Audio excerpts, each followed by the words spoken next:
Just got back home. My little cousin's like, Tony, I thought you was in a car crash. Nope.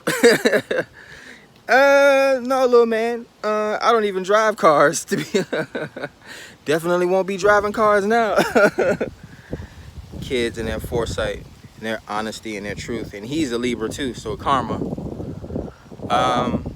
But yeah, there they go. They still chirping. So I just spent the last quarter mile, or the last 10-15 minutes, literally whistling as I was walking down the street.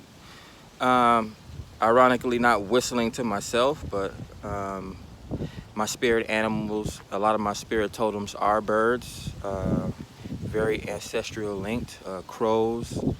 Well, I mean, I live in Florida. The flamingo, you know, I'm up all night. The owl is one of my main spirit totems, knowledge and wisdom. You have the eagle. Just a lot of birds. Birds and period are closely related to my spiritual team and shamanism.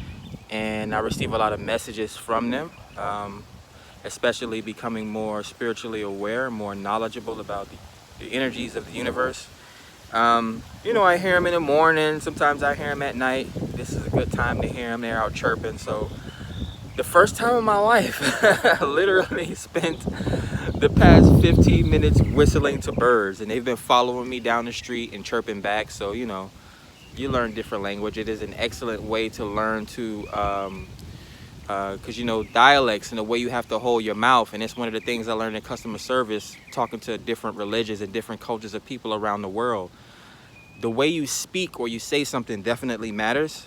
You know, me, I'm from the hood. Like, I can be ghetto if I want to and talk really ghetto in the hood. But to talk in a professional manner like this all the time and training myself to do it, working in the call center industry for the past 9 years, it's a muscle that I've definitely learned to flex and grow. Now, when I do talk regular in hood and ghetto around, you know, professional places, I can get down and dirty and use ebonics and things like that. It takes hard work, it takes pain.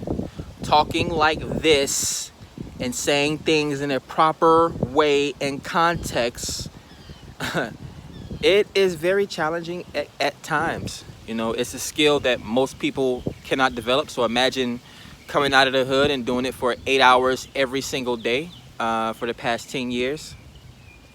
You know, is a talent that has to be developed. It comes second nature to me at this point now. I mean, it's probably been something that I was born with. It just took something to trigger or cultivate that talent within me. But yeah, language and talking to birds and things like that. Whistling, my mouth's so dry, I gotta go in the house and drink some water. Butterflies and all that good stuff.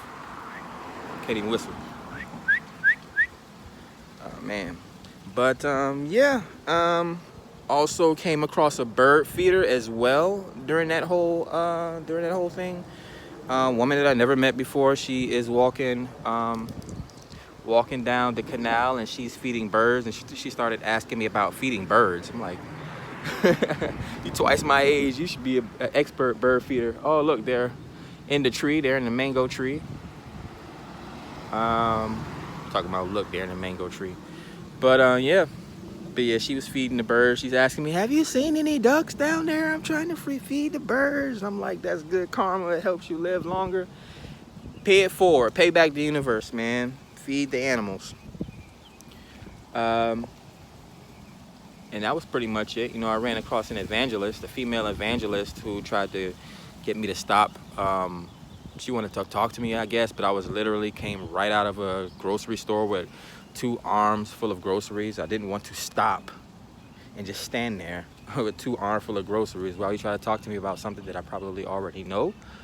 Evangelists, man, and Jehovah's Witness, they have to understand there's a certain way that you push religion or you push your cause, or a certain way that you handle things in different people. You know, if you see someone walking down the street with 2 friggin' big bags of groceries in both arms, don't stop them to try to hold a conversation with them. That's mad disrespectful. But anyway, she tried to get my attention, and I kept walking. And then But she say, I was trying to offer you some money. And I'm just thinking in my head, the audacity and the rudeness of someone that's supposed to be religious, someone that's supposed to be Christian, or whatever the case may be. And you're doing business in front of a barbershop. That's the funny part. It's like she was trapping the Bible in front of a barbershop. I'm like, there's so many layers to this. I'm like, you're gonna try to belittle me for not stopping. I guess I must look like a homeless person. So you're gonna say, oh, I was gonna offer you money, when clearly I have $40 freaking worth of groceries in both my hands, and you're just upset at the fact that I don't want to stop in the middle of my day while I'm carrying all these excess pounds on my arms. So I didn't stop. I didn't even turn around. I just said, why do you think I have all these bags of groceries? I have my own money. Like, people are so weird. You could be standing in front of and talking to God himself, and people will still be disrespectful. They'll call him an F word, a B word, or they'll throw a middle finger up at him. But that's my small rant for today. Didn't want to be out here too long. Lunch is getting cold. I did order me some nice Haitian food today. Got me a nice bottle of wine. I also got a bunch of incense. The new moon reared its gorgeous head at 5:55 a.m. last night. So this Taurus moon, you know, I'm feeling good, feeling great. Associated with Taurus is associated with Venus. Venus is associated with luxury and enjoying the fine things in life. You know, money, stability, beauty, sex, all that good stuff. So, you know, it's going to be an interesting new moon cycle. So I did go out to re-up on some candles. So I got a few candles here. Standing in the store with no freaking mask on again. Invisibility spell, because that store always makes people get out. They don't even let children come in without the mask. Already has some blood sage. But yeah, so I bought I bought some more candles centered around roses.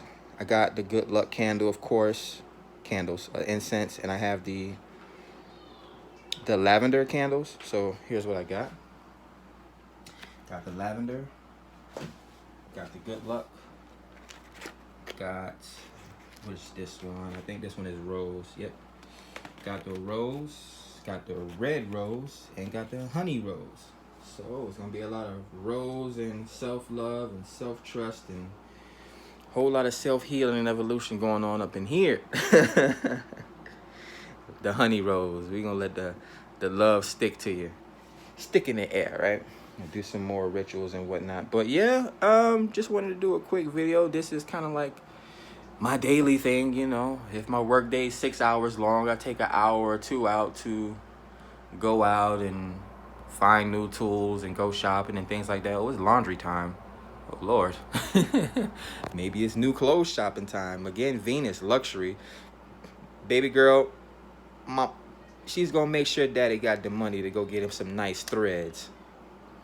And it's not magic. It's not, oh my God, the stars and Sailor Moon and all this stuff. No.